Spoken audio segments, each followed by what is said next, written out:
Okay. So now the initial part I'm going to go through it very briefly because you all know, and I'm not going to waste much time. So first, let's look at the difference between academic versus general in IELTS. Now, in the academic section, so remember, whether you're doing academic or general, the reading as such or the question types that you have are all exactly the same. As in, the same types of question, except that you are going to have smaller passage in general and you have got longer passages in academic. That's the only difference. And academic is normally for university or college, undergrad or postgrad students, and at times also to get into profession, at times no, and also to get into professional institution. That's for the academic section. So in general, normally you give the general for migration purpose, and or for example your husband is applying or your wife is applying and you are the secondary applicant, for that also you do it. Now you have to understand two things. One is you have to have proper clarity whether you want to do general or academic. I'll tell you the reason behind this. Say, academic is much more holistic in a sense that when if you're doing academic, at times you can also apply for a job. But if you're doing general, at times you may not be in a position to study if later you want to study. Okay, so as such, academic, lots of my students who have given academic have also applied for PR through academic. So remember, academic is slightly more holistic than general. General is only when you're absolutely decided that I'm going to go there for job purpose and I may not study later. Otherwise, anyway, you have to do it later because it's valid for only 2 years. Okay. Now, you have to understand two things. Listening is exactly the same. Speaking is exactly the same. Writing, essay writing is the same. Only the task one, there is difference only in task one. In general, you have letter writing. In academic, you have bar task or pie chart. And reading, question types are the same, except the length of the passage, which is smaller in general. Okay, so skills that you need to know are all same. Okay, now you have to also know what is your current level, and all both of you have three of you are there, I can see. So you have given your mock tests, so you know what is your level and how you have to obviously improve on that. Whatever you are giving in your tests right now, for example, if you're getting, for example, an 8 now, expect a if you're getting an 8 now, expect, we have to be slightly careful. Expect a 7 or a 7.5 in the actual exam. Okay, don't expect an 8. So we have to be slightly careful. So obviously you can go to a Fountainhead site and look at understand your current level. Okay. So now let's look at the basics of the reading section.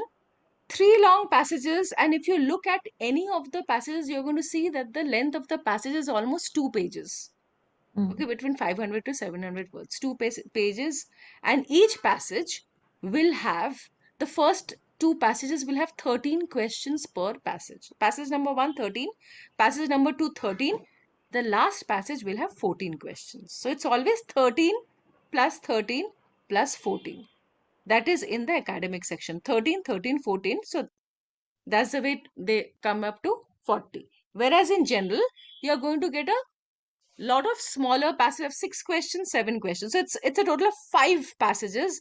Always remember, in the general uh, test, the last passage, which is from question number 27 to question number 40, that is exactly the academic level. So in short, if you do the academic passage, any general students does an academic passage, they actually benefit because you're used to doing slightly high level passages. And then the normal general passages, which are of very short duration of one paragraph or 1.5 paragraphs, they become very, very easy.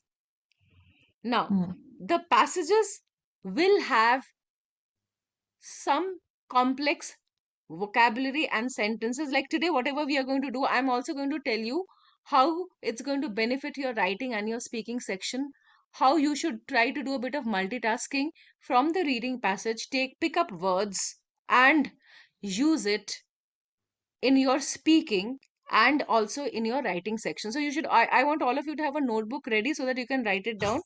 There are lots of very good vocabulary that you can pick up. You can pick up phrases.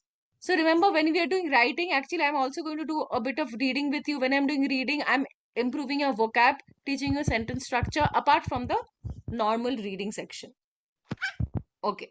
So now 40 questions, 12 to 14 questions. So it's always 13 questions. Remember, in academic, it's always 13, 13, 14.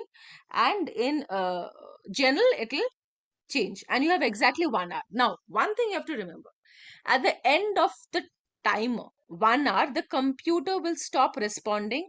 And if you're giving the paper-based test, then what happens is that exactly at the end of 1 hour, you have to not only submit the answer in your answer screen also. So you have to do everything in 1 hour. So you can't, do the test and then do the this one later. You can't finish completing the 3 passages or the 5 passages and then start writing the answers when you're doing a paper-based test. Everything has to be done within 1 hour, which is very different in listening. In listening, you get separately 10 minutes to write down the answer. Remember, in reading, you do not get time to write down the answers. Please keep that in mind. In reading, you do not get any extra time to write down the answer in the answer sheet. Within 1 hour, you have to complete the question and you have to write down the answers. Vaishali, we are Huh. not supposed to write when we are attempting for pen paper based. Huh. We are not supposed to fill the answers in computer also, right? Right? No, We no, no. are, If you're doing paper based, yeah, it's yeah, only on paper, right? yeah, yeah, yeah. It's only on paper. Okay. So general reading is 5 short, 1 long. Remember, passages are many more but easy. Mm. Okay, and they're all comparatively much easier question types. Okay, don't tell me one thing, Neha, and can I know the names of the others who are coming? Can you tell me how many of you are doing general and how many of you are doing academic? Is it are you all in academic or are you in general? Can you please tell me? Febin, what about you? Who? Okay, Neha, you are doing general or academic? No, no, no. I'm opting for academic. IELTS Okay, academic. okay. Rest of you, I can see 6 participants. No, not 6. Okay, Anjana, what about you? General or academic? Anjana, Divya. See, I'm doing right now, I'm doing academic. Okay, so if any one of you are in general, because if you're in general, I'm going to tell you about the general, where to practice from the general later. Okay, fine. General. Divya, you're from general. Okay, fine. Yeah, I'm taking the general, ma'am. Okay, okay, Divya. Absolutely fine. Okay, okay. So now let's come to the band score. Now, in the band score, I want you all to remember this band score. Now, obviously, for all of you who are giving general or going there for PR, anyway, your minimum score is a score of 7. Now, you have to understand this very, very carefully. Because in general, the initial passages are shorter and easier. I would say that the score is also slightly, so you have to get in short 34 to get a 7. Whereas, because the academic passages are comparatively at least 1.5 level tougher, so you, even if you get a 30 out of 40, you get a 7. So there's a difference of 4 marks to 5 marks. Now, why have they given a range? They have given this range to let you know that the IDP and the British Council, they decide whether 30 will give you a 7, 31 or 32. It depends on the difficulty level of the passages on that particular test day. At times, if the passages that are given to you are easier, then 32 would give you a band score of 7 out of 40. Whereas, if it's a very tough exam, then 30 will give you a 7. So this level is dependent on the difficulty level of the passages that are given to you. Fine. So now, let's look at the question types. Now you have question types in which, so remember, uh, I'm teaching you the techniques and strategies. You all have to do a lot of practice on your own. Use the site, do as much practice as you can from that. So I'm teaching you concepts, and and the concepts that you have to learn the concepts extremely well, and then you have to use the concept when you're doing the test. Now, there are lots of question types where you have to match the endings of the sentences, or sentences with where you have to complete a sentence, fill in the blanks with option, fill in the blanks without options, yes, no, not given question, or you might have true, false, not given. So yes, no, not given, and at times they'll give you yes, no, not given, and at times they'll give you true, false, not given. So then you are going to have questions in which they'll give you a map, they'll give you a diagram, and they'll give you any pictorial visual representation, and you have to go to the passage, understand the 1 or 2 paragraph which elaborates on that. So we are going to do one today, and then you have to label it according to the passage that you have seen. So basically you read and then you label it. Now, matching or identifying feature or information. This is also very tricky and slightly tough. You have to match information. For example, you have a passage which talks about Newton, which talks about Charles Darwin, which talks about Steve Jobs. Now, and each of these passages are primarily focused on what they have contributed in their domain.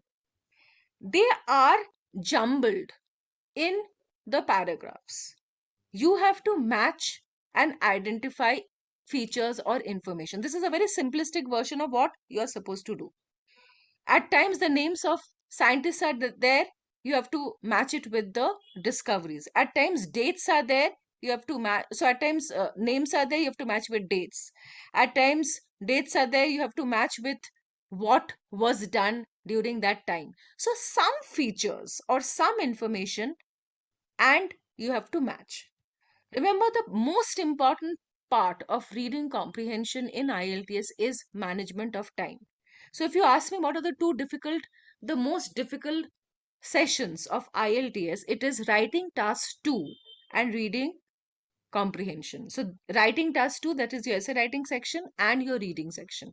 These are the two toughest section. Obviously, every section has its own plus and minus points, but if you ask me what are the toughest sections, writing task 2, which carries a lot of weightage, and your reading. Then you have questions in which you have to match the headings. You will see, all of you have practiced, you will see that in lots of questions you have different headings given. So I'm going to anyway show you all the question types. You are going to have A, B, C, D, E, F. So for example, in front of first paragraph, you have the word A written on the left side. In front of paragraph B, you have B written on the left side. Now, each of these paragraphs will have a specific key point, and you have to match the heading. Now, let me give you an example. For example, you have a passage which talks about the anatomy of the human eye. In the first paragraph, it talks about the iris. Second paragraph, it talks about the cornea. And in the third paragraph, it talks about the pupil.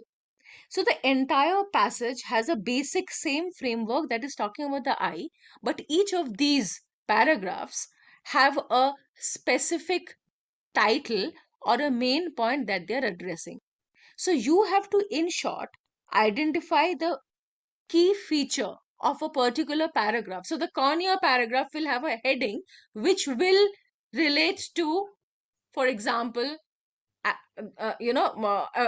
for example, you have it talks about astigmatism. It talks about myopic vision. So maybe that part of the passage talks about some ailments of the eye and it matches. So those are the things which you have to understand, how to match headings. This is also a tough question type. So matching the heading is supposed to be tough by most of the students, and yes, no, not given is not tough, but it's very confusing. Then you have multiple choice, single answer, multiple choice, multiple answer, and you have short answers. So today we are going to do, these are comparatively easy. You have to complete a table or a flow chart. This is comparatively easy. So we are going to do these 4 today. Matching sentence, that is fill in the blanks with option, without option, yes, no, not given, diagram completion, and identifying information. Okay.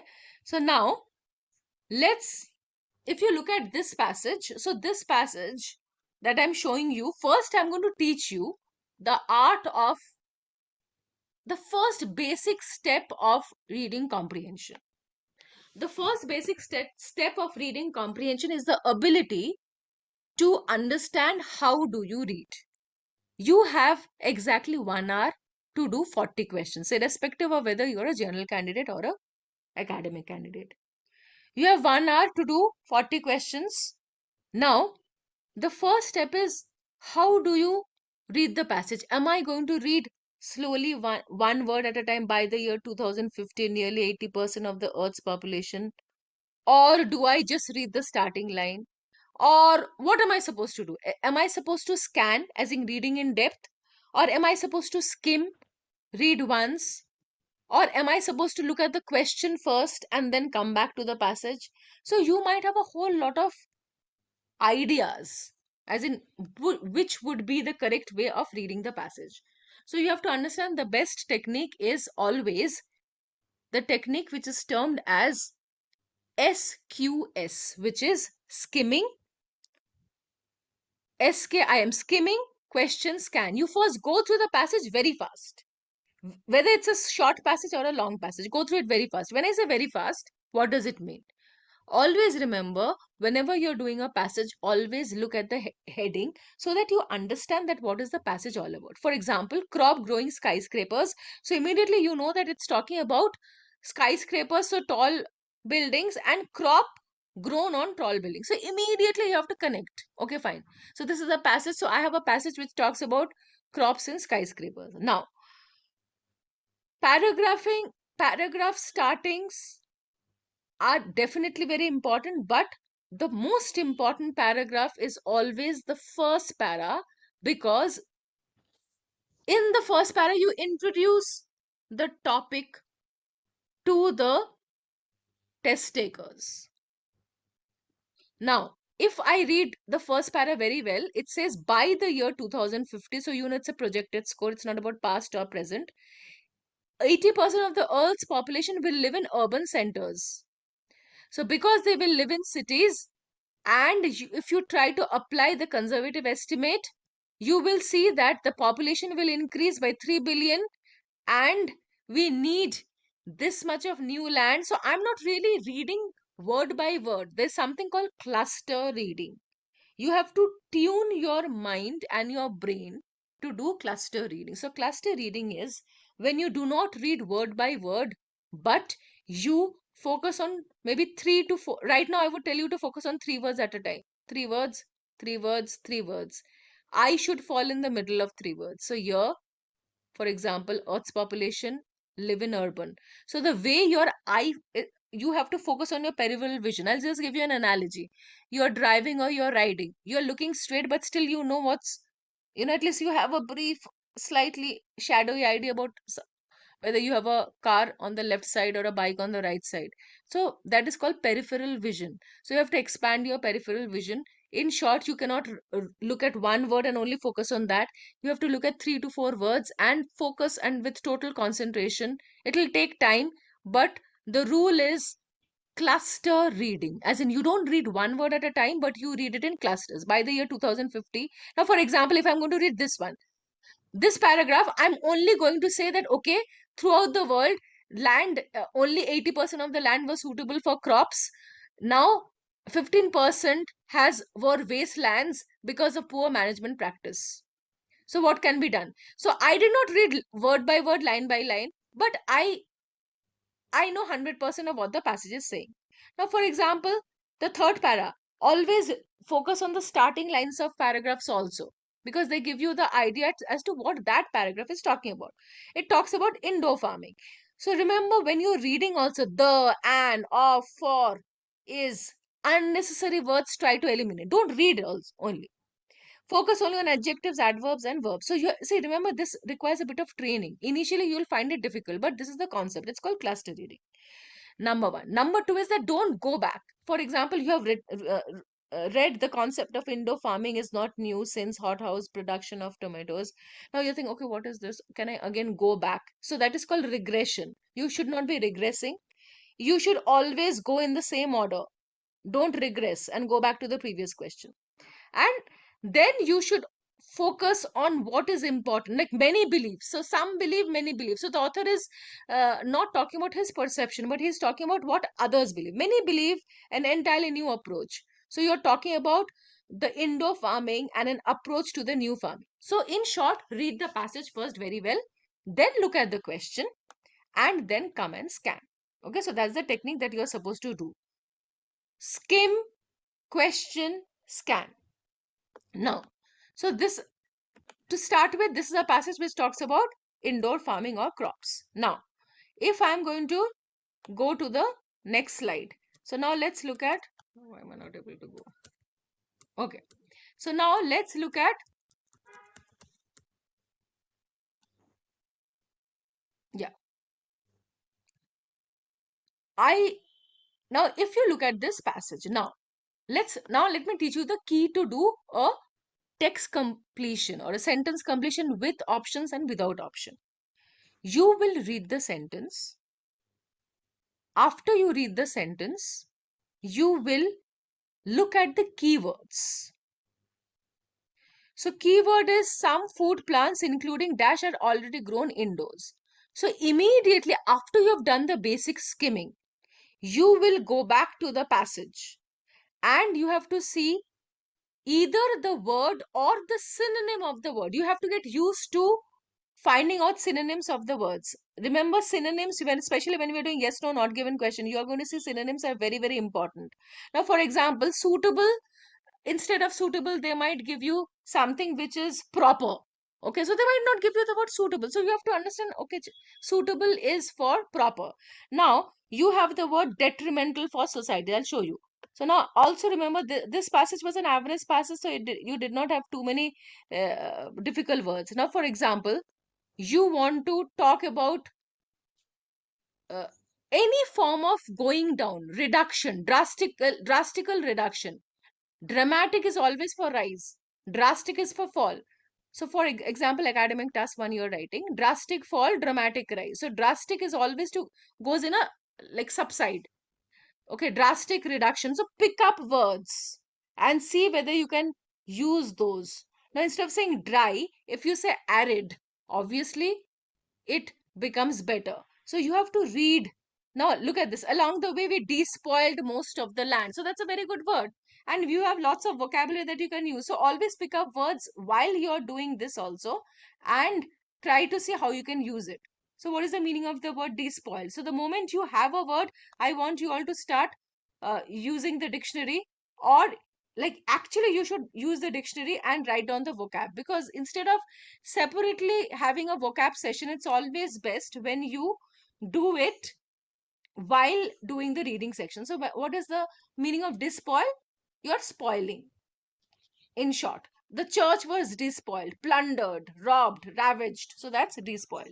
So pick up words like this. Okay. So now what I was trying to tell you is that now you have the word despoil. For example, in the sentence, you had a question where the word despoil was not there, but you had the word ravaged or plundered. Now you have to understand, reading comprehension is a lot based on vocabulary.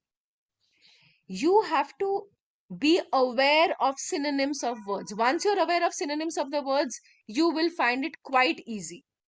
Now, for example, I'm just randomly picking up a couple of words just to tell you, because then I'm going to tell you how to do this question. Now, if you look at this one, reduce the detrimental impact. It's a very good word that you should be using when you are doing anything, when you want to say negative impact. So detrimental is something which is harmful. Now, instead of the word detrimental, maybe you have a sentence which needed the word detrimental. They have not used the word detrimental. They have used the word harmful, or they have used the word counterproductive, or they have used the word disastrous, or they might use a difficult word like uh, deleterious. So you have to be aware of that. So right now I'll give you the clue. I want you all to do the passage. We are going to do 3 questions to 4 questions, because remember, I'm just teaching you the techniques right now. You will read. So we are going to do I want all of you to do the first 4 questions. Read the passage and then try to fill in the blank look at the keywords, understand the meaning, look at the keywords, be aware of synonyms, and be aware of the vocab located in. So when I say located in, you are talking about a place, including. So that means it might be giving examples of some food plants. So you have to be very vigilant, as in you have to be very cautious as to what type of answer you are looking. Now, like for example, vertical farms could use methane from plants and animals to produce. So produce what? So you're talking about a production. So always remember, so that's called active reading. Instead of reading it as a whole as to solve the answers, you have to actively understand what type of answers am I looking for when I'm trying to do it.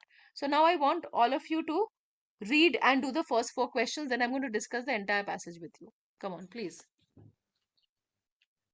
When you want me to scroll down, let me know.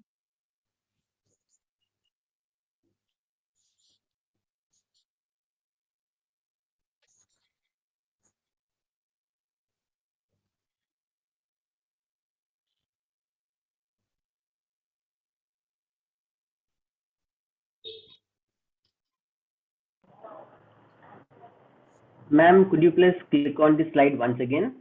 Huh? Could Slide? you please click on that slide? Yeah, on the right side, right side. यहाँ पे? Yeah. Oh, sorry. Okay. Another thing, please remember, uh, direction, following direction is very important for spelling errors. Now, for example, the answer is balloon. Okay, and you read balloons. You make a plural form of it. 0. No spelling errors, no grammatical errors. Answer is approaching. You write approached. 0. So okay, it does not mean that, okay, approach word is there, whether I write approaching or approach does not matter. No, it does matter. As a result, you have to focus on the way the sentence is formulated. So when I say no more than 2 words, it means you can write 1 word or 2 words. You cannot write more than 2 words.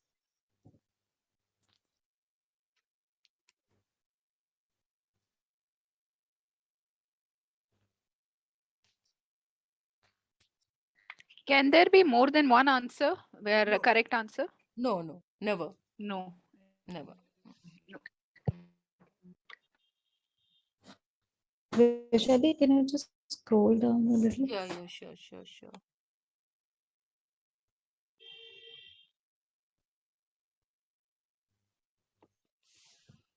Let me know whenever you want me to scroll down, scroll up, whatever.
Vaishali, please scroll down a little.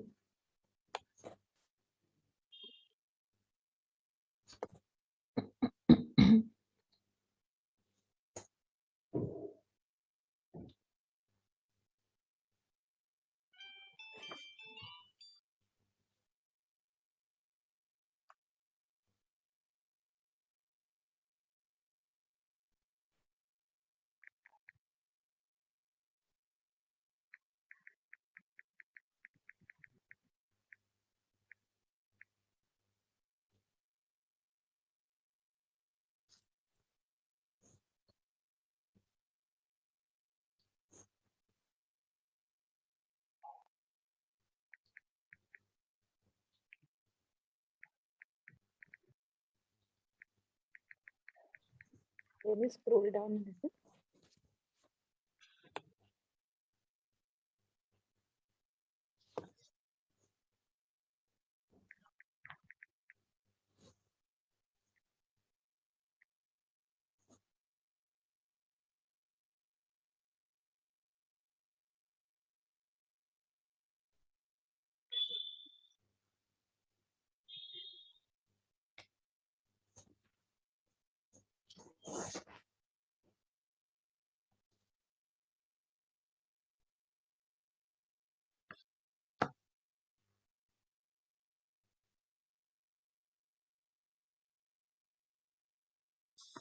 I just want you to do the first 4 questions right now. If you've read the full Yeah. passage, just focus on the first 4. Remember, if you have time, we'll again come back. But as of now, I'm just teaching you the concept, because once you answer, then I'll show you where the answer is. Then you'll understand the tips that I'm teaching, or the strategy to answer fill in the blanks question.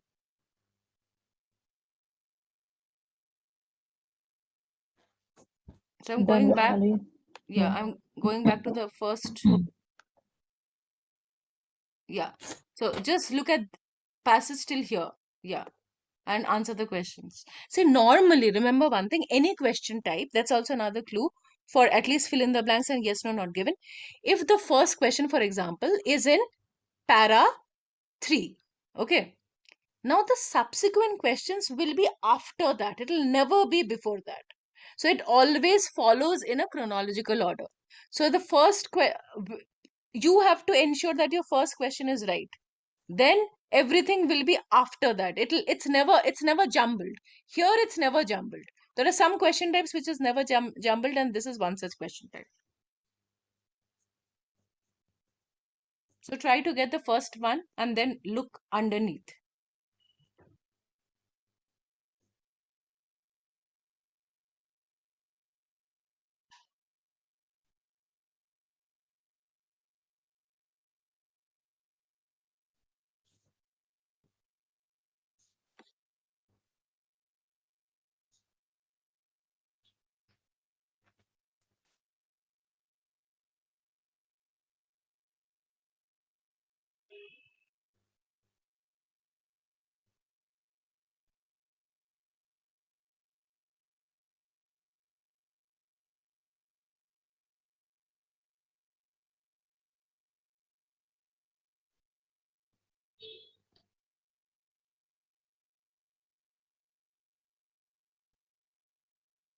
I'll give you another 2-3 minutes. 3 minutes. Exactly 8:12 we'll start discussing. 3 more minutes.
Okay, Hmm.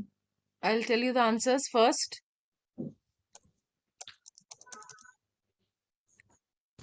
Okay. Uh, no, first I'm not going to tell you the strategies. First I'll tell you the answers. Then I'll tell you the strategies. Then I'll show you where the answer is. The first answer is tomatoes. The second answer is urban centers. The third answer is energy. And the fourth answer is fossil fuel. Now, first let me tell you the strategies. Then I'm going to tell you where the line is. So what are the things that you have to keep in mind? As I told you, read the sentence very carefully. Understand the meaning. Don't be in a rush to complete the sentence and complete the exam. Understand the meaning of the sentence. Look at the keywords. Is it a word, number, date, whatever it is? Then focus on the synonyms and try to predict an answer. Now, at times you will see that when you are looking at it, like why was the first answer tomatoes? Because you are saying some plants like, so it has to be a noun. At times when you see that it's talking about an action. At times it says, for example, it's talking about King Ashoka, extremely dash king. So kind king. So you know it's a word describing King Ashoka.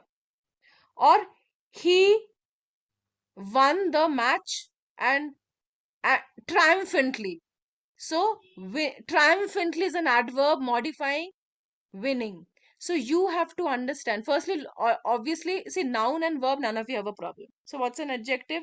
Adjective, adverb, if I have to just brush through it, adjective is any word which describes a noun. Mango, noun, sweet mango, adjective. What's an adverb? Adverb is a word which describes an adjective or a verb. The example that I gave you. For example, he lifted the trophy. Lifted is a verb. Now, he triumphantly lifted the trophy. So, triumphantly is an adverb modifying the verb lifted. Extremely sweet mango. Sweet is anyway an adjective modifying noun. When I say extremely sweet, extremely is the adverb modifying the adjective. So, what happens is that, see, you become much more cautious when you're answering the question, when you understand that, okay, fine, I have to fill up with a word, a noun or an adjective or a verb. Now for that, it is connected with point number 2. You have to know the overall intended meaning. Only then you will be in a position to find out whether it's an adjective or a verb or a noun. Okay, and always the word before, if you have the word the, okay, so okay, you know it's either the name of a department or a project or whatever, or if you know Mr. or Miss, so you know it's name of a place. So always look at the word before. You have the word in, so in a place you're talking about, in a country, whatever it is. Okay, so focus on the words before the blank also, because it's going to give you a lot of clarity.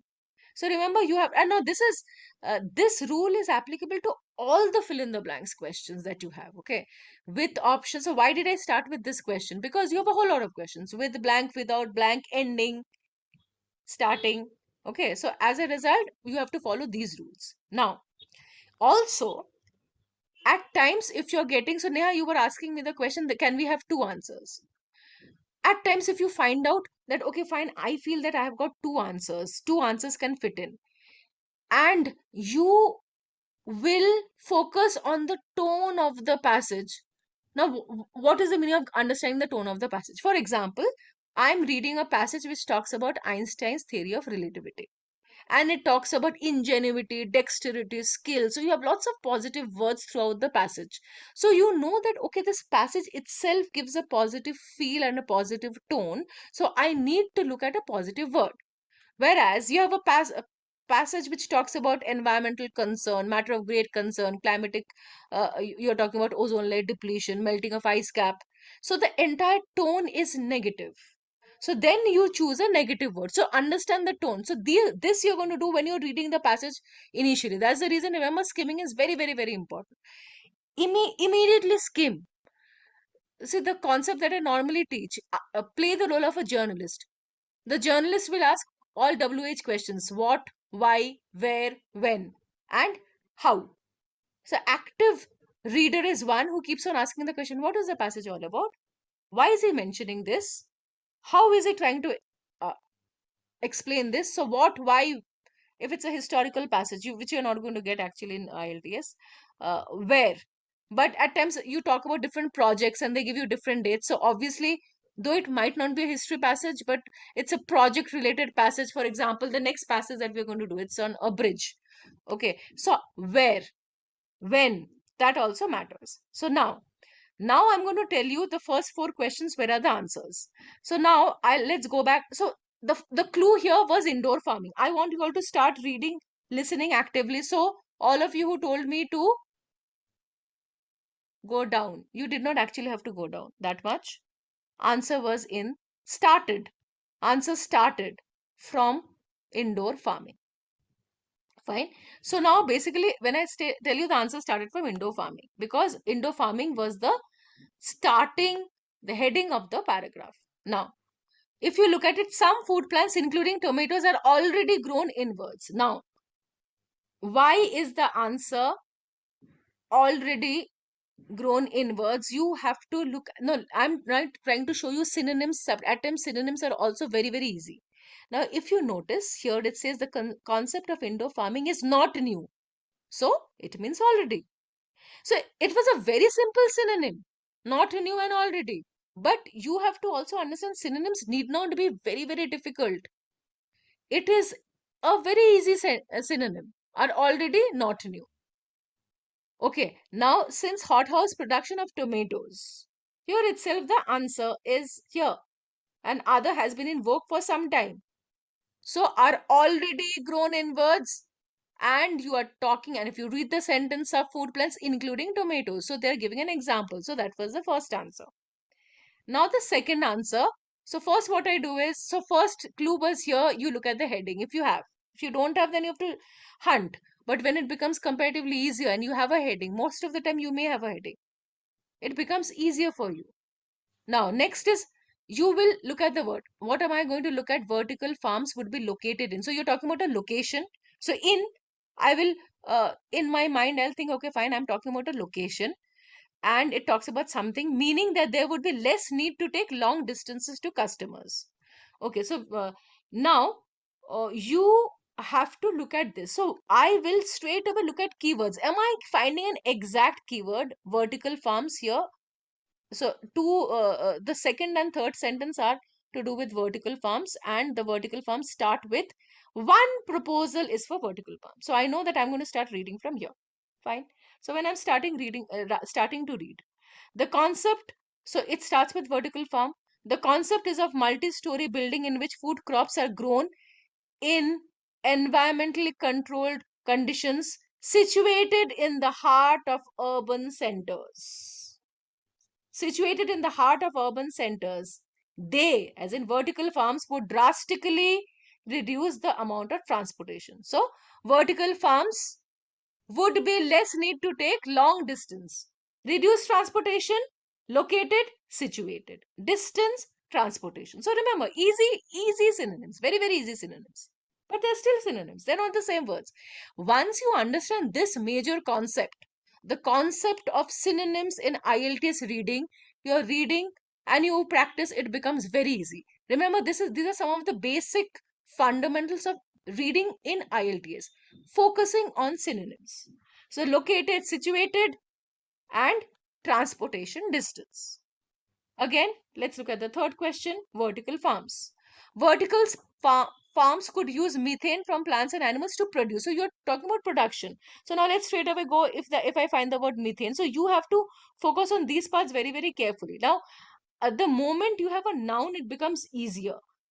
So here I did not have any, it's the methane is not there, so I'm going to ignore. So I'm going to straight away go to the place where I have methane. So if I'm looking at methane, where is methane? One second. Yeah. So it took 100 years. So I'll straight away look at methane, because a noun will not have a synonym. You can't have a synonym for methane that way. Okay, so let me see. And when you do the first reading, you anyway will find out that, okay, fine. We have like you might have read the word methane. So let us look at it. Where is methane? I forgot. Yet we subject. Now this is Second last paragraph. second last. Where is it? It came down that much. So if you notice, the all the answers are underneath. It's not before that. It's all No, it's after the first above. question. It's above. Yes. Here. Wait Before one second. fossil fuels. Okay. Before fossil fuels. Where is it? Vertical farms. It took 100 years. Most massive floods. The support there. All the food can be grown. Here, although the system would consume Yes, energy. correct. So this is the answer. Although the system would consume energy, it would return energy to the grid via methane generation. Okay. So you had the word methane, you had the word produce. Now the question is, vertical farms could use methane from plants and animals to produce what? So what are you going to produce? So obviously produce energy. You're consuming energy. So you are supposed to produce it. This was easy because even if you're using your normal common sense, you're going to say, obviously you're going to use energy. You're going to produce energy and nothing else. Now, the next one, why is it fossil fuel? Again, the consumption of, so what is the answer? The consumption of dash. So you are consuming something would be cut because agricultural vehicles would be unnecessary. Now you're talking about vehicles. So when I talk about vehicles, you might not get the exact word vehicles at times. You might get tractors, plows, and shipping. Okay. So you have the word vehicles instead of the word vehicles. You have tractor, plows, and shipping. So now if you look at this one, same line, it would dramatically reduce fossil fuel. So consumption of fossil fuel would be cut because agriculture vehicles. So these are the vehicles. So this is the way you're going to do the any form of questions which are to do with fill in the blanks. Okay, so this is the technique. Remember, ultimately you have to remember that it's all to do with how well you are focusing on vocabulary. Now, next is we are going to do this very important type of question, and in your actual exam, whether it's a general or academic, you're going to get at least 13 out of 40 questions. I have seen students also getting close to 9 to 10 questions on true false not given. In all the passages you might get 3 or 4 or 5 true false not given questions. Overall you can expect till, I would say 3, at times, as I told you, at times it went up to 11, 12 also. Now, what is true is obviously correct. What is false is incorrect. Now, what is not given? So, the problem is normally, if you read the passage properly, the problem is normally not between true and false, because true is right, false is wrong. The problem happens when you are confused between not given and true or not given and false. So, before I start doing the question, first let me tell you what let me give you a very simple example of what I mean by saying not given, and then when we do the passage you're going to get the clarity. So not given means the information is either partial or you're not very sure that it may or may not be true. For example, if I say yesterday evening I went to watch a movie and had popcorn and ice cream. Now, if you say that yesterday I went to watch a cricket match, then it becomes no, because it's false. You're talking about a movie, here you're talking about a cricket match. Whereas if you have the same sentence in a different synonym, active made to passive, passive made to active, and you will use different formation of sentence, you know it's true. Now, what is not given? Now, if I say I yesterday went to watch a movie and I had popcorn, ice cream, and chips. Now, chips is not there. You may, it's not wrong. It's not opposite. It's not that it's not there. It's incorrect information. You do not know. It's a very simple example that I'm providing you, but you do not know whether you actually had chips or not, or that other person had chips or not. So You have to have that sort of a mind frame when you're doing a not given question. The information is not sufficient. It's like half. So that is not given. So just focus on that right now. And I want you to, you all to again answer the first four questions, 8, 9, 10 and 11. Okay, 8, 9, 10 and 11, first four questions. So just remember, true means is there in the passage. Sentence can be in a different way. False is I say that I'm going to go. I'm going to visit the Himalayas, and the answer is I'm going to visit Kanyakumari. Exact opposite. Okay, so something opposite or incorrect. Opposite or incorrect is false. Not given is insufficient information. It's not wrong. It's insufficient. Focus on those 3 points and try and do.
Can you scroll down?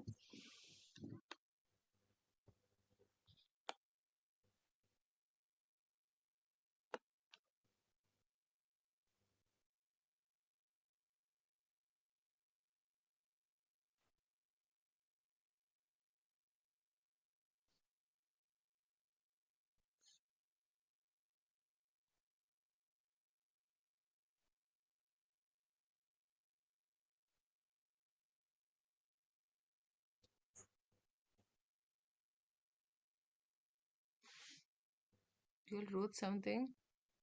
Okay, sorry. I'll check that.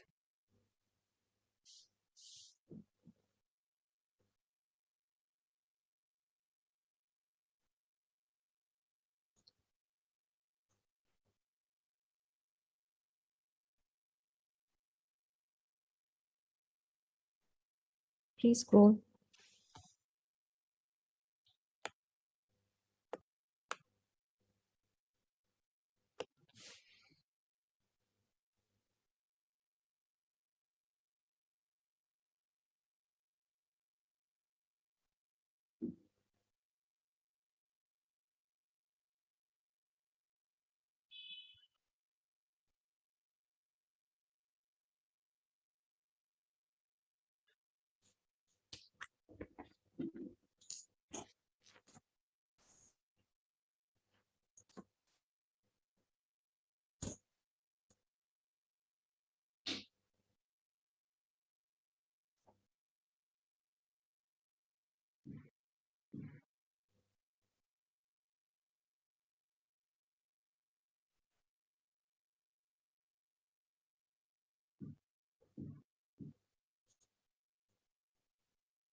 Okay.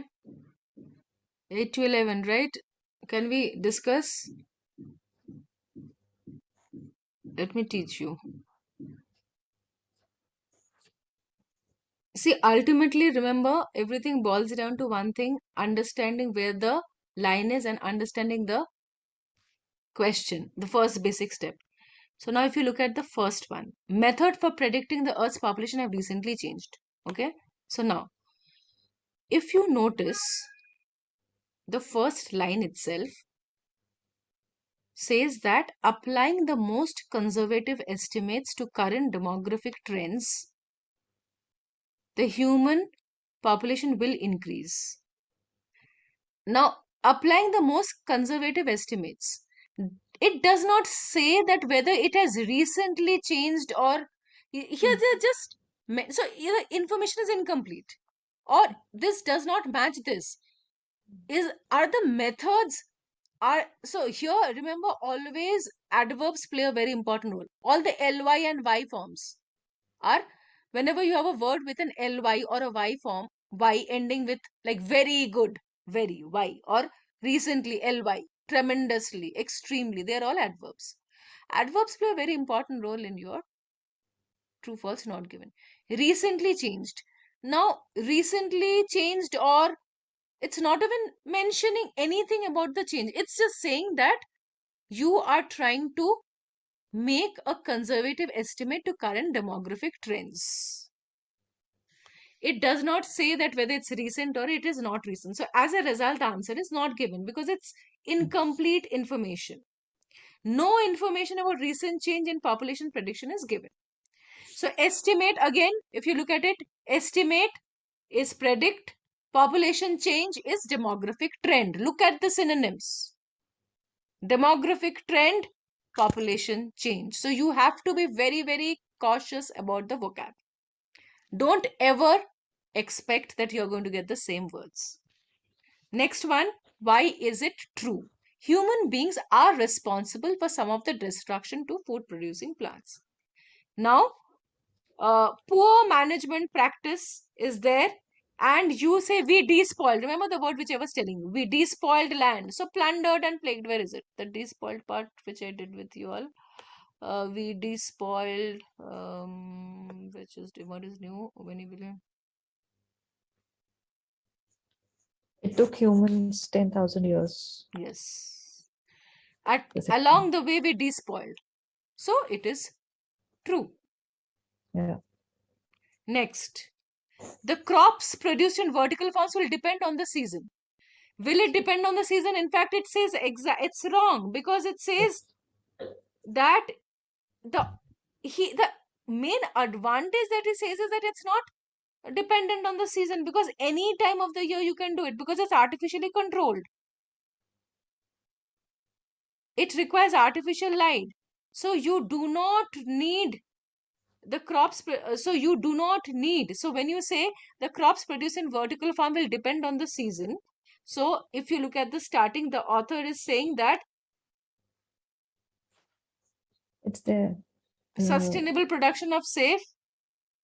The supporters, Yes, in para and the third line, there would be no weather related crops like that. exactly. So it is false because it's exactly the opposite. Yeah. Question number 11. Some damage to food crop is caused. Now, all these words are called quantifiable signal words. Some damage. Obviously, you have the sentence where it says, however, more often than not, due to climate change, massive flood, long droughts. So why is it true? That part where it talks about droughts and hurricanes and severe monsoon take their toll each year, destroying millions of tons of valuable crop. So it is true. So where is it? Where is that part? I just read. Now I forgot. 1 second.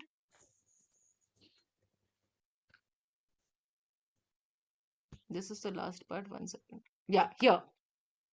Massive floods, long Yes. hurricanes, severe monsoons. Yes. So some damage is all those to do with drought and all that. So if you notice synonyms and this. So this is the way you're going to do your fill in the blanks question. Yes, no, not given. You have to do a lot of practice. Remember, yes, no, not given question actually requires a lot of practice. A lot of practice. Okay. Now, What are the strategies? So let me go through the strategies. Understand the keyword. For every single question, this is the basic framework. Understand keyword, understand synonym. Understand tone, understand whether it's an adjective, adverb. See, ultimately, it's the same, but here there is another thing that you have to understand. Some or many or most or all or majorly. Now, for example, if I say some of the students have decided to go for a trip, okay, and the option says all students are planning to go to Ooty. So some has been made to all or few has been made to none. So these are termed as quantifiable signal words. Now, for example, if I say due to COVID, the primary school is suspended, and the primary school is suspended, I'm saying, but in the option it may be suspended. So you're talking about some feasibility. There's a chance. But actually in the passage it says it is going to be suspended. So you have to be extremely careful with those words. May cannot be is. So a definite word cannot be a. So you have to understand the difference of whether the sentence is definite. So that's the reason tone is very important. So a possibility, would, might. So, if is given as maybe, will it be false or not given? What Not will gi- be the answer? So no, It will be not if given. if it is maybe, it is and say false is totally Hmm. wrong. Understood? False Okay, is right. wrong. Okay, so that will be maybe. Also, understand the tense of the question. If it's in present tense, past tense, future tense, focus on the tense. You have to focus on the tense. When you're practicing, you will see some questions in which the tense also matters. Also see what you can infer. So what is the meaning of inference? For example, if I say, I'm not going to have ice cream today. So you are inferring that you are taking precautionary measures for COVID, or you might have a cold. So if I say, I'll not have milk, you can say that, okay, I'm intolerant to lactose, all milk products. The So something underlying. like that. So it's not directly there, but you are supposed to infer. So infer is something which is Done. not specifically directly given. Okay. And remember, synonyms will be a major thing that they're going to check for all your true answers. Okay. So if you see that the meaning is totally different or the tone is negative, you have a positive tone, then obviously the answer is false. At times they'll change the tone totally, positive to negative, negative to positive, and these things. So these are all your pointers. Okay. Now, not given, as I told you, something which is missing in the passage is not given. Some particular information is missing. That's your not given. Okay. So most of the students find it difficult to differentiate between false and not given. So the moment you are in this problem, in this dilemma, just understand false is not there. Incorrect information. Not given is incomplete. So there's a difference between incorrect and incomplete. It's not wrong. It's incomplete. It's not there. So I want you all to practice a lot from our side. Okay, so that will help you. Now the next, you are going to get only one of this question, that is a diagram related question. Now you might have between 3 to 5 labeling to be done. So at times, for example, I remember in one of my IELTS exam, I got the brain, cerebrum, cerebellum, prefrontal lobe and all that. So everything I had to label. And so you have to, so this passage is comparatively, actually labeling is a very easy question type. You will straight away go to the passage where it talks about, for example, how a boat is lifted on the wheel. So either the synonym or that, you straight away go to that. And the best part of any fill in the blanks question, not fill in the blanks, sorry, any labeling the diagram question is that you are going to get a whole lot of information. Now, what you are supposed to do is that the first step is obviously you're going to find out the part where this information is there. Okay. You will, so if I have a question on this, just skim through the passage very fast. So you know that it's talking about a bridge wheel. So now if I'm going to skim through the passage, I'm going to skim it for you. So it talks about the wheel in Scotland, which is the world's first rotating boat lift. It was opened in 2002 and it was a great ambitious whatever millennium project, navigability around Scotland. And it was connecting waterway of Fort whatever. So I see, I did not read word by word, but I got 100% of it. What was the challenge? No, so the second para starts with a challenge. Challenge, the product lays in the fact that whatever, so names and all that don't read. Okay. It is situated 35 meters below the level of the canal. So as a result, so you're talking about some challenge here. So you know that anyway, my question does not talk about a challenge because it does not talk about how the boat is lifted. So if you know how a boat is lifted on the Fokker wheel, it does not talk about the boat, yet it talks about a channel problem of breaking the link between the, the entire distance of the canal. So leave it because I don't have the question faced on this. So when I look at the question, I feel that, okay, fine, I don't have a question from this para. Now I talk about ideas. What are the ideas that they're giving for submitted for the project? So rolling eggs to tilting tank. So you're talking about different ideas. Okay, I don't have this question from 7 to 13. I'm not going to waste time. The shape of the structure, I'm not going to waste time. So I just skimmed.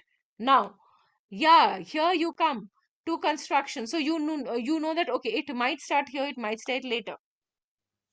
The various part of the Fokker wheel were all constructed. So here you can be slightly more, I would say, you should improve your focus the moment you see, okay, construction. Now it might be talking about how the boat is lifted. The various part of the Fokker wheel were all constructed and assembled, and it talks about how the boat was assembled here. Till now, I cannot see anything to do with the boat. How a boat is lifted on the wheel. So the wheel would need to withstand immense. So it talks about the wheel, but not a boat yet. So I'm going to again ignore this passage. So this ability to skim passages and just glancing through, this is something that you have to train. Please understand, you have to train your brain, honestly. Only then you're going to read fast and you have an absolute total focus. Now, the wheel consists of two sets of arm attached with 25 meters. Now, I will now read. Once I come here, I'm slightly confused. Now, boats need to be lifted. So I know that, okay, fine, the passage is here. But still, at times you might have one or two answers before that, though you know that boats needed to be lifted and how a boat is lifted is here. So now what I do is, I know that anyway most of my answers should be in this passage. So I will as such read this passage only and see if I get all the answers from this passage. If I feel that no, I do not get all my answers from this passage, I might go one step lower to that. Not before, I'm sorry, you have to go underneath. Now pair of, again, focus on your synonyms. Wheel to rotate, hydraulic motor. So look at words. Gondola is there. Gondola is here. Okay. Tunnel is there. So see whether tunnel is there or anything to do with tunnel is there. Boat reaches top field, then moves directly. So you're talking about the movement of the boat. So you are given a whole lot of things like that. So this is the way you're supposed to do any of the questions. Now, I'm going to do this passage with you because I have to do one more question type because I want to give you a brief orientation about the speaking session also today. So now, if you look at this, I'm going to read this part because I know that the sentence says how a boat is lifted on the Fokker wheel. Okay, and boats needed to be lifted up and enter the canal basin at the level of the Fort and Clyde Canal and then enter the lower gondola of the Weep. Then here, if I look at 7th question, it says a pair of dash are lifted in order to shut out water from canal basin. So you are talking about a pair of something is lifted. Okay. So now I'm going to look at where is the pair lifted. Any one of you got it? Where is the Steel pair? gates. Absolutely. Steel gates. It's Yeah, it's two gates. hydraulic. Yeah. Absolutely. But it was one word. So you will not write steel, you will only write gates. Understood? So always follow the direction. Always follow the direction. So two hydraulic steel gates are raised. So you read that. When you read the part, two hydraulic steel gates are raised. So you know you are talking about gates. And you have one word. If you had two words, you could have written gates. Now, a dash is taken out. Now, let's see. At times, I have seen when I personally do a question, at times, if I'm confused, after 7, I might go to, if I'm not getting 8 immediately, I might go to 9 also. Okay, so at times, if you feel you're stuck, you can come back to it later. But let's go in the same order. A dash is taken out, enabling wheels to rotate. So now I want all of you to try and find out what is taken out. Try and tell me what is A taken out. clamp. A clamp, I Okay, guess. absolutely. A hydraulic clamp is removed, that is taken out. Taken out, remove, and rotate is turn.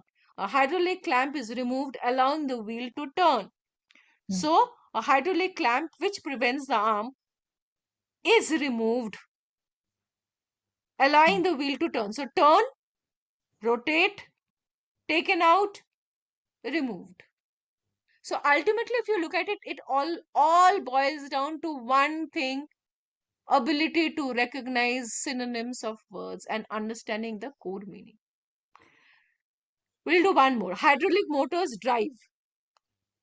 Tell me, what is it driving? Look at synonyms and try and tell me. Axle. Yes, absolutely. So same in the central machine room, an array of 10 hydraulic motors then begin to rotate the central axle. Perfectly fine. So this is why, remember, it's, Axe.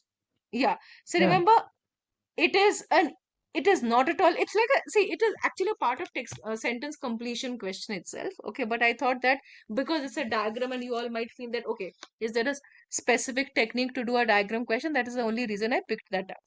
So strategy is very easy. As I told you, just focus on the same thing. Look at the sentence. Always remember headings. I want you all to focus a lot on the headings and understand the question. And the tenses. Your tenses are very important. So you have to scan the text and identify where the information is located, in short.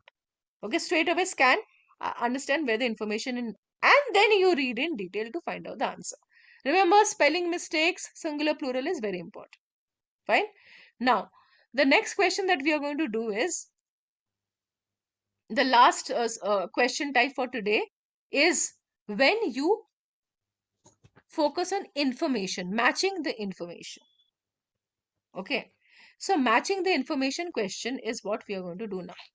So now matching information questions are of various types. We are going to do 1 or 2 types even in the next session then of reading that we are going to do. Today we are going to do a part of the matching information. So now matching information is what? As I told you, there are various types of matching information. Now, for example, here the question says example of geoengineering. So you have to find out an example. Where is an example? Or if for example, it says mention of geoengineering project based on an earlier phenomena. So you have to talk about a project based on earlier phenomena. So now, how to do a match the information question? Now, they are also not so easy question types, because I won't say not so easy, I would say time consuming. Instead of saying not so easy, I would say it's more of a time consuming question. So now, if you look at this passage, the passage is talking about our dependence on fossil fuel. Carbon dioxide are released in the atmosphere. Many experts agree that global warming is now inevitable. Words like inevitable, use this when you're doing speaking, or this one. The best we can do is to keep it at a reasonable level. Cutting back on carbon emissions. So first 5 lines in short, if you look at the crux of it, it talks about reduction of carbon emission. Then it says some countries are making major strides. Another good word that you can use. You're taking major steps. Instead of using the word major steps, you use the word major strides. You, instead of saying stopping, you say stemming the rate of increase. So some countries are making major strides. The majority are having great difficulty in stemming the increase. So this is the technique that I always use when I try to write. From newspapers or any, for example, I'm reading the week. So I've picked up some words and I feel that, okay, fine, I can use these words. For example, instead of saying spreading information, I saw today in one of the articles, it says dissemination of information. Dissemination is spreading. So what you meant in a diary, write down instead of looking at the dictionary and writing down the meaning of the word, it's always better when you read and understand the usage of that in sentence. Only then you can, remember, you can improve your vocab. Now, none of you have that much of time. So the best way to improve your vocab is through, when you're doing reading comprehension, So, like for example, if I had to write, I would have written the word major stride, stemming the rate of increase as in stopping. Okay. Now, consequently, as a result is a very common word. Use words like consequently, subsequently. Instead of writing words like though, although, common words. Use the word nevertheless, nonetheless, notwithstanding. They are very good connecting words. So all those, so that when we are doing writing, I'll tell you, but how to use those connecting words. So this is also, remember, I'm also planning, teaching you how to improve your lexical resources and writing section when we are going to do it, as in your vocab section. So basically, I'm doing a bit of your vocab building through the reading also, because you're supposed to use it in your speaking also. Okay, so now according to its proponent, geoengineering is the equivalent of, so the entire passage talks about something to do with geoengineering. Now, after that, uh, so it talks about proponent. So who is a proponent? Someone who is like I am trying to initiate something. I'm giving a proposal. I want to work on this particular theory. So that's proponent. So it talks about the proponent. Leave that aside. Now the question was on uh, geoengineering has been shown to work in small scale, and then it talks about May Day parade in Moscow under clear blue sky, aircraft having deposited dry ice, silver iodide, and cement powder to disperse cloud. So they are talking about various uh, ways. Many of the schemes now suggested look to do opposite and reduce the amount of sunlight. So like in short, you have a slight idea that here they are talking about how geoengineering has started being implemented in some places. Okay, and the ideas. Now, third para, I'm not going to go through all, I'm just basically teaching you the part. Remember, this concept we are going to redo again, because there are lots of question types here. And it is also going to help you in heading the paragraph question. They all fall in the same group. Matching information, heading the paragraph, they all actually fall in the same group. So majority of geoengineering project so far carried out, so till now whatever carried out, which include planting forests in desert, depositing iron in the ocean to stimulate the growth of algae, have focused on achieving a general cooling of the earth, reversing the melting of the poles, particularly the Arctic. So here you're talking about what they have done till now. Okay, so now I want you all to focus on mention of a, okay, now, okay, I think I'm going to do one more para also before we start. That paragraph D is talking about releasing aerosol spray into stratosphere. So if you notice, they're talking about various geoengineering projects to reduce climatic change. So now what are you supposed to do here? So the question is that you are supposed to understand which of the paragraph, look at the question, which paragraph contains the following information. Which of the paragraph contains the following information. Now, if you look at this one, then, okay, I will do till D. The concept of releasing aerosol spray. So it talks about another proposal of aerosol spray, that is sulfur or hydrogen sulfide producing clouds lead to global dimming. It is modeled on historic volcanic explosions, such as Mount Pintabo. So they have taken this idea, lots of ideas. Remember, everything innovation. There's one very good, interesting topic which talks about whenever you're inventing something, is it totally a new creation, or is it an idea which is taken from something which was already prevalent? And it has been seen that most of them. So there's this quote called, luck favors the prepared mind. When you're all the time prepared and all the time researching, you'll get ideas from other sources also. So this idea is modeled on the volcanic explosion, such as Mount Pintabu in Philippines. Now, if you notice, mention of a geoengineering project based on an earlier natural phenomena. Obviously, it's D. Natural phenomenon is the volcanic eruption. And you are talking about a project in which you're talking about releasing aerosol spray into stratosphere. So that is a project, mention of a geoengineering project based on an earlier natural phenomenon. Now, remember one thing. These question types are actually very, very tough. Unless you have understood the entire passage, you will find it very tough. Unlike your other question types like fill in the blanks, all table completion, and other things where you can look at the passage and do this, anything to do with paragraph information matching or heading the paragraph question, it requires much more in-depth knowledge of the passage. Okay, so now if you notice, the second question says an example of a successful use of geoengineering. Now, successful use. Now, if you notice, why is it going to be has been shown to work? So obviously that means it's successful. Otherwise, they are not going to say. At times, at times you will say that even in the first sentence. Many a times I've seen answers are there in the first paragraph of a line. Remember that I want all of you to focus a lot on the first paragraph of lines. Many a times you will see that the first paragraph has first line of a paragraph. It clearly says geoengineering has been shown to work on a small localized scale. So successful is small localized scale. So obviously this is B. Now definition of geoengineering. So definition normally is always in the first para most of the time. So we'll see whether it's in the first para.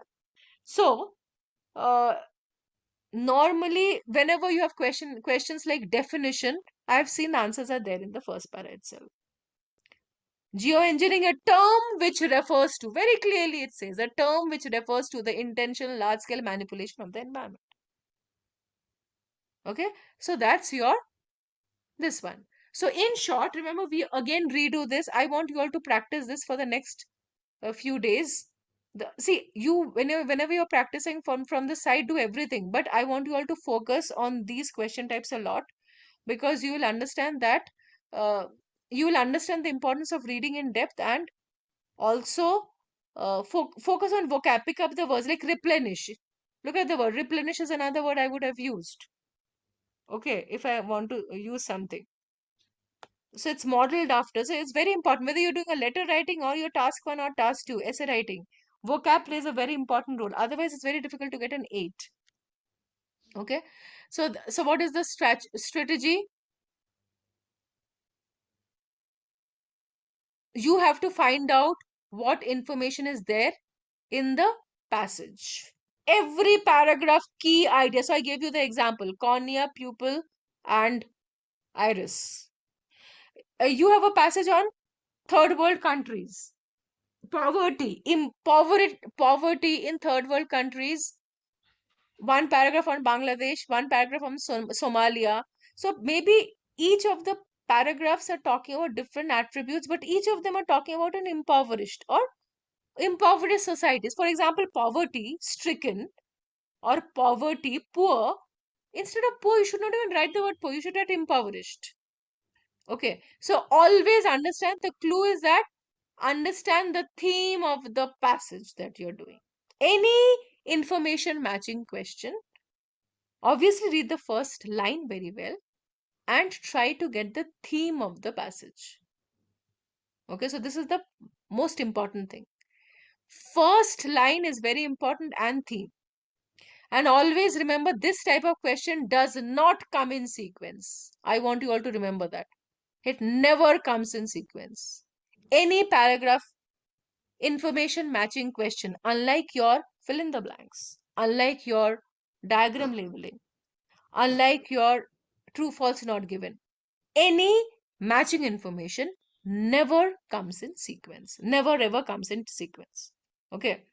Now, always focus on present, past, and future. Projected, predicted, past, old, new. So at times you will see that in all the matching information questions, they do a lot of jumping from, one era to another, or past, present, future. They do a lot of intermingling of these three.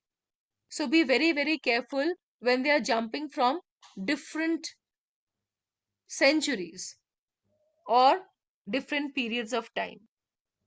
Okay. So this is more or less the thing. When you're looking, when you're going through the site, you can just go in depth, but the most important information I've told you. Okay.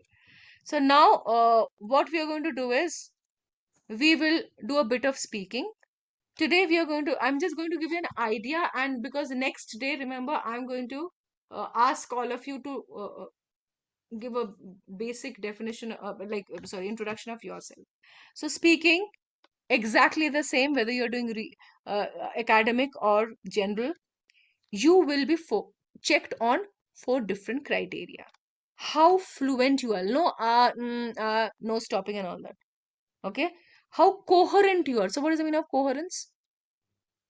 Connection of one idea to another, connection of one point to another, smooth flow. Suddenly you are deviating, digressing, going back from one to the other. That will not do. You have to be fluent, you have to be coherent, you have to have good what is the meaning of the word lexical resources? Now this is something first you have to understand, because you will see that in writing and in speaking they will say lexical resources, lexical resources. So first you have to understand what is the meaning of the word lexical resources. So lexical resources basically is language and how to use vocabulary with a lot of flexibility and precision. That's called lexical resources. Good use of vocab, good use of idiomatic phrases, phrasal verbs. Now, for example, instead of saying it's raining heavily, I say it's raining cats and dogs. Obviously, I'm going to get more marks, because even if I use one idiom in my entire speaking session, immediately you will give a 0.5 score boost. Instead of saying, okay, I have got a bad cold, I've got a running nose. Say run. You run errands. You pay bills, but you also pay respect. You lay the bed. I catch the bus. I caught a cold. So these are phrasal verbs. You use only. So now, lots of students ask me that they are biased, and, if I go to North, I'm going to get more marks. These are all, remember one thing, you have to know the tips and techniques to answer a passage or answer any of these question type. They are not at all biased. You have some specific criteria, you have to fall in that criteria, you meet that, you will get 8.59 for sure.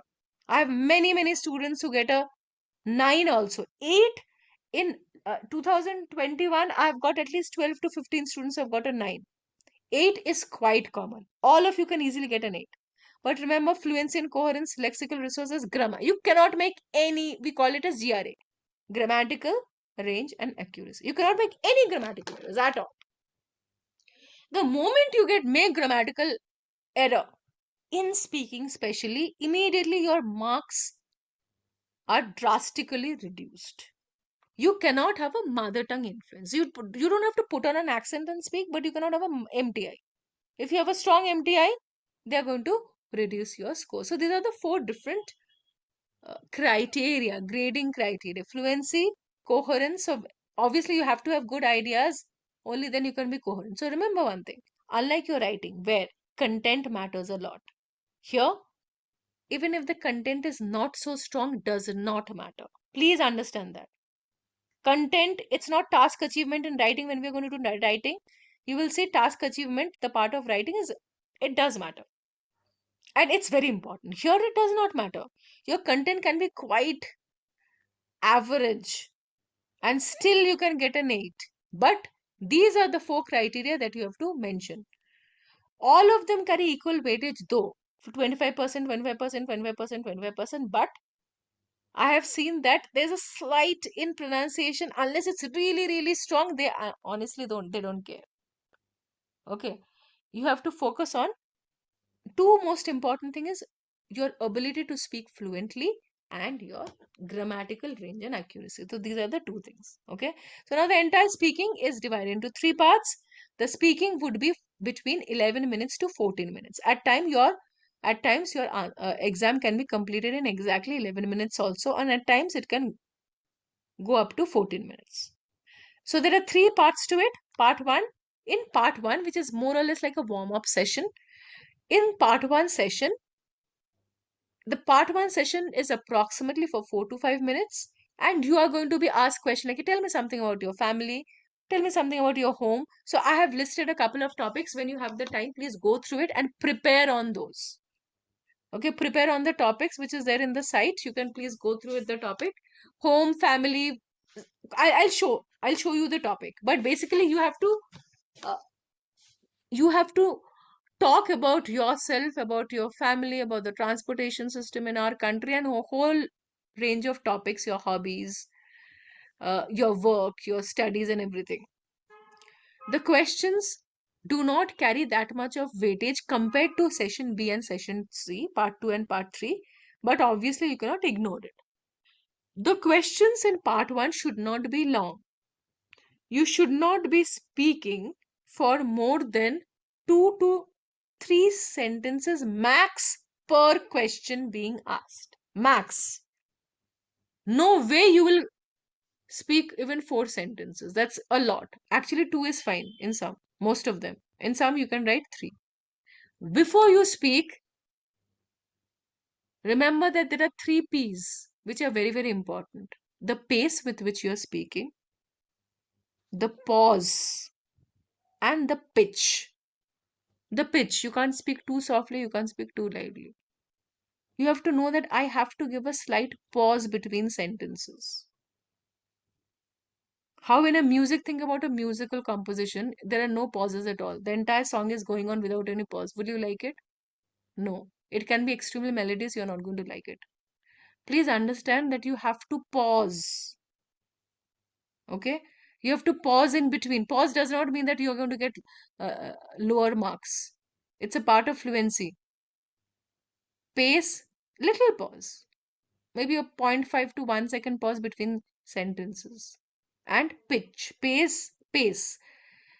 Now, for example, I have this habit of speaking fast. Now, if I'm in a speaking test, I will slower my normal pace of speaking. I can't speak this fast. This is not allowed. It's like a fast pace. It has to be slower than the pace that I'm speaking. So pace, pitch, pause. You have to relax, do deep breathing before your exam. Voice should not be shaking. If you're giving a computer-based test, that shaky.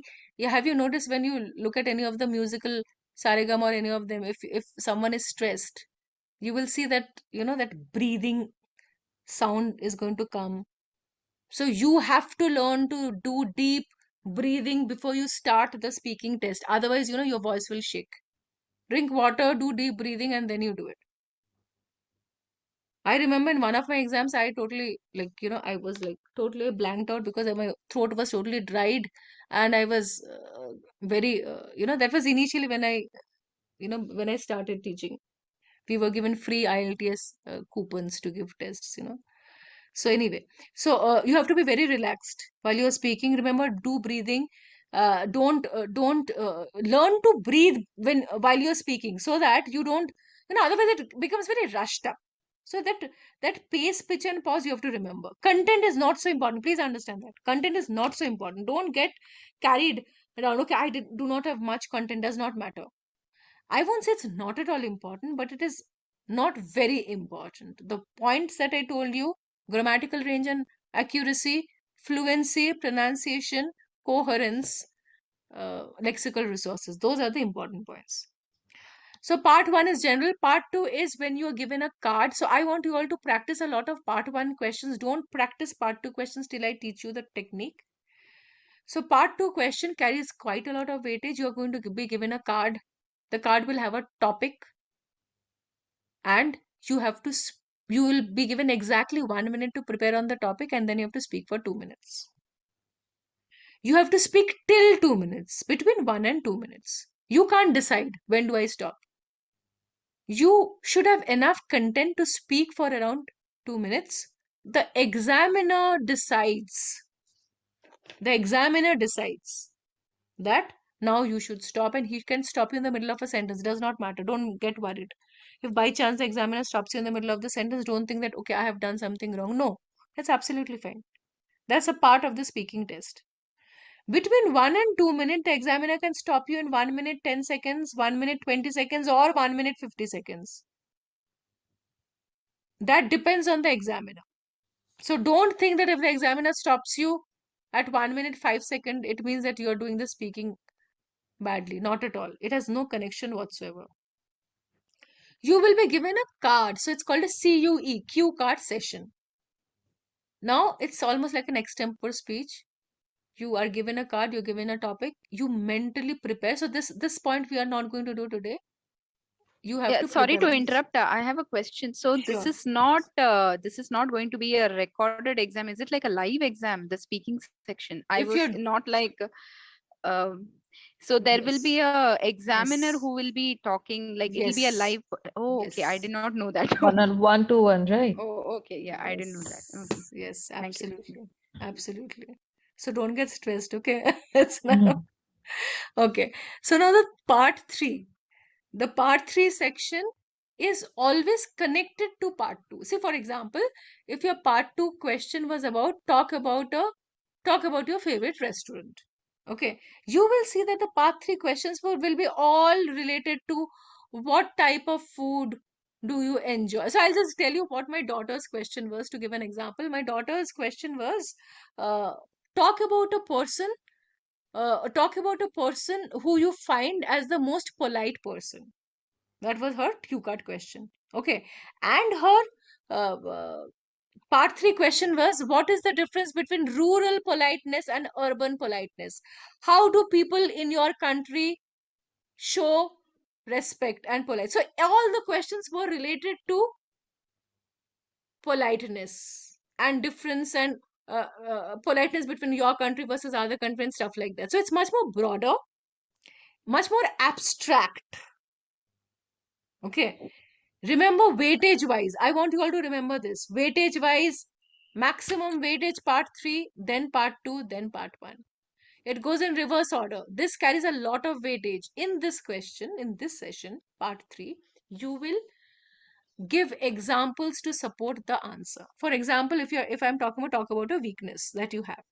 For example, I decide to say that, okay, one of my weakness, now because I'm a teacher, I say that one of my weakness initially was stage fright.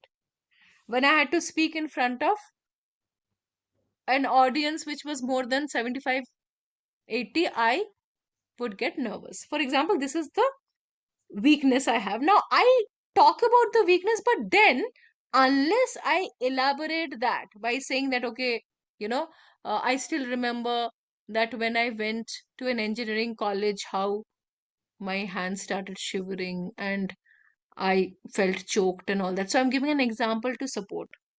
Similarly, for example, I have a topic in which I have to talk about about goals. Okay, ambitious goals in life. Now you're talking about a goal in life, but you're not giving an example. You're just saying that, okay, you're giving very theoretical knowledge. Goals need to be specific, measurable, attainable, realistic. You're giving all theory and no illustration or example. That will not carry that much of weightage. So in the part 3 section, you have to be very manipulative in your answer. As in, you have to understand that I am going to, okay, for this question, I will give this example. So for you can see, you will not have the time to give examples for all questions. But remember, if you are asked 4 questions out of them, for 5 questions, normally you'll be asked 5 questions. Okay.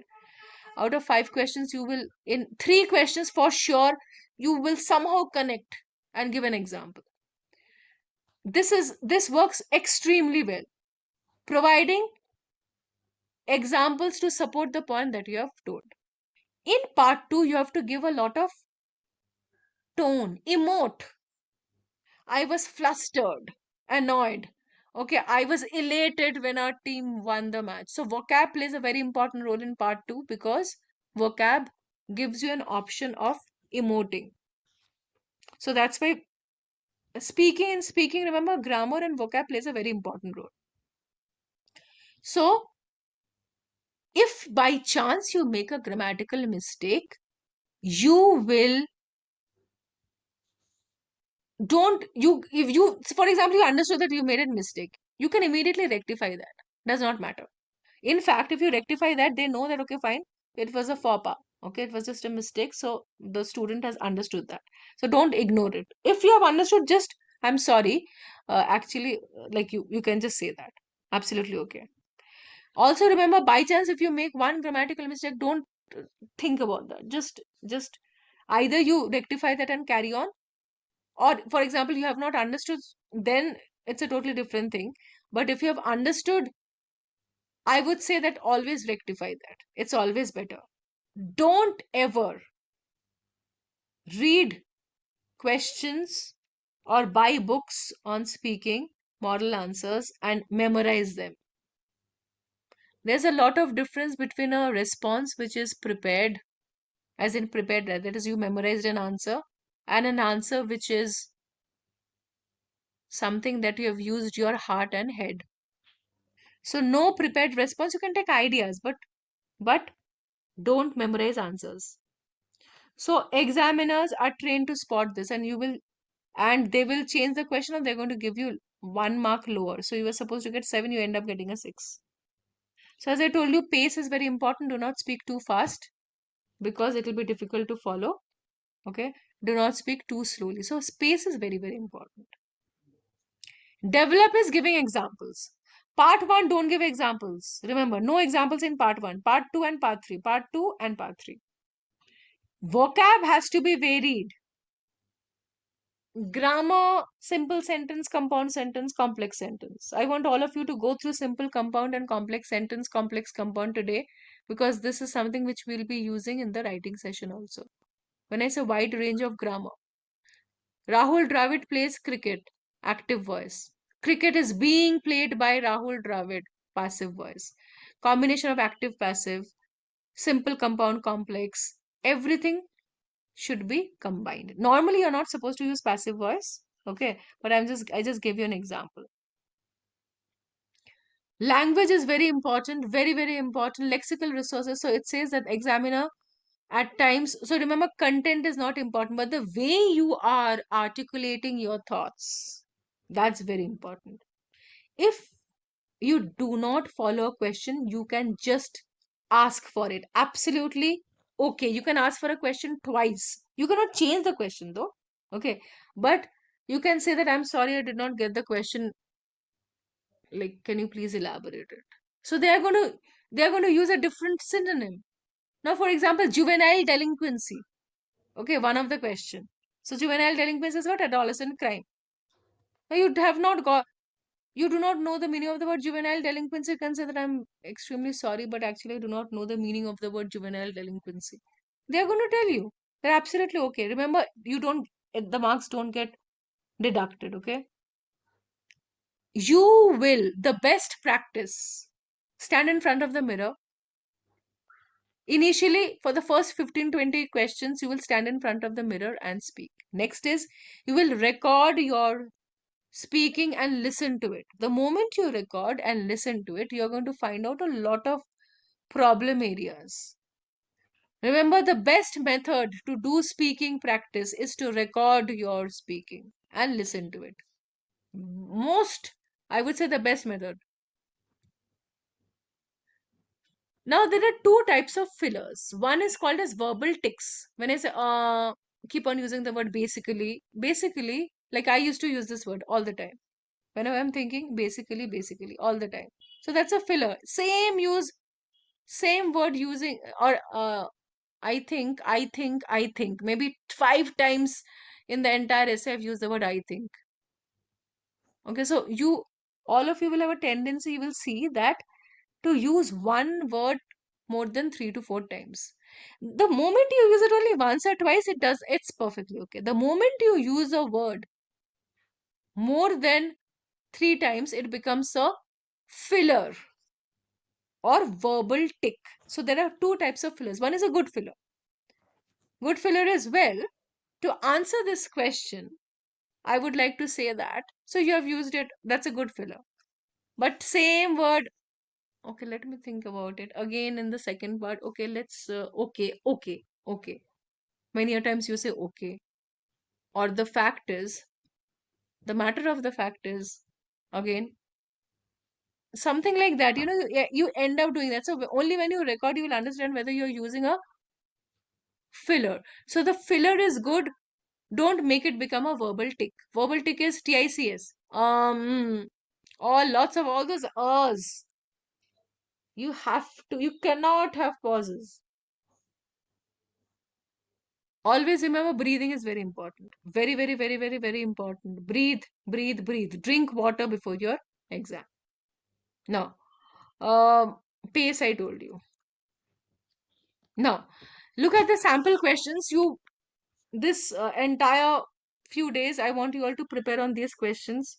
Now, for example, if you look at the question, let's talk about your hometown or village. Tell me what kind of place is it? Now, obviously, you will just use one sentence. I'm from Calcutta, which is in the eastern part of India. I will say that because I do not know my examiner. Mostly they're Indians, 99% of the time. But I remember a couple of years back, some of the students came and told me that they had examiners who were not from India also. And especially if you're in a small town. Okay, so you might not know, the examiner might not know. So it's always best if you, not in depth, but just say that it's in the northern part of India, southern part of India. That's good enough. Now, when you have words like what's the most interesting part of your town, just take the most superlative word, most. So if I say that most interesting part of your village or of your time, you're only taking the most important part. Be very careful. Now, you have a question on part. That means you're going to talk about the lake or you're talking about the place. You're not going to talk about the food because that's not the part. So what happens, I've seen with many students, they do not read the question. You don't have an option of reading. They do not listen to the question properly. Learn to listen. Understand what the question is. Listen to the question and only answer based on that.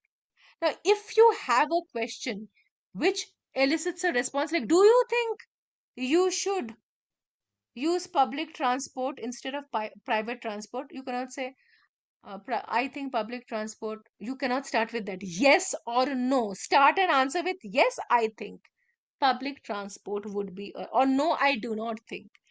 Any questions, you will start with an answer with a yes or a no. Don't start directly, I think and all that. No. So these are all the introductory section is very, very generic in nature and you don't have to really prepare, but still I want you all to prepare. Now, if they're asking about your accommodation, tell me what kinds of accommodation you live in. So are you living in a flat or independent house and all that? How long have you been, how have you lived there?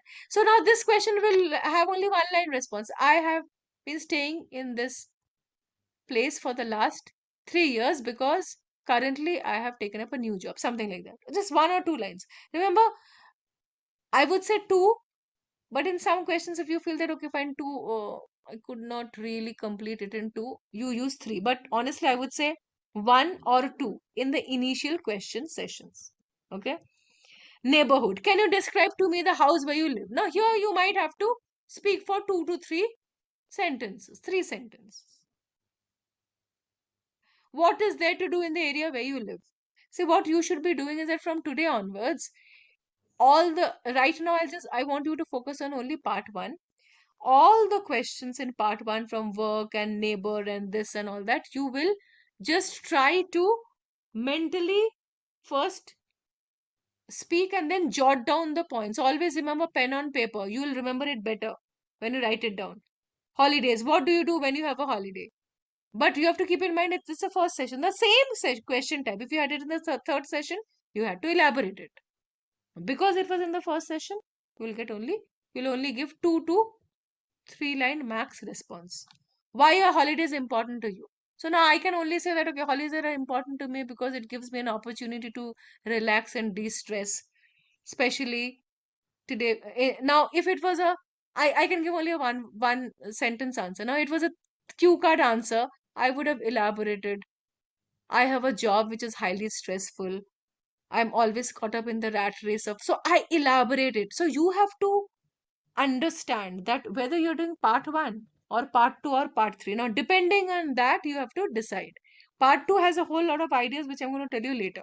But this is part one. So all these questions, these are only some examples. Remember, there are lots. We have just given you some examples. Go through all of them and speak at least 2 to 3 lines on this.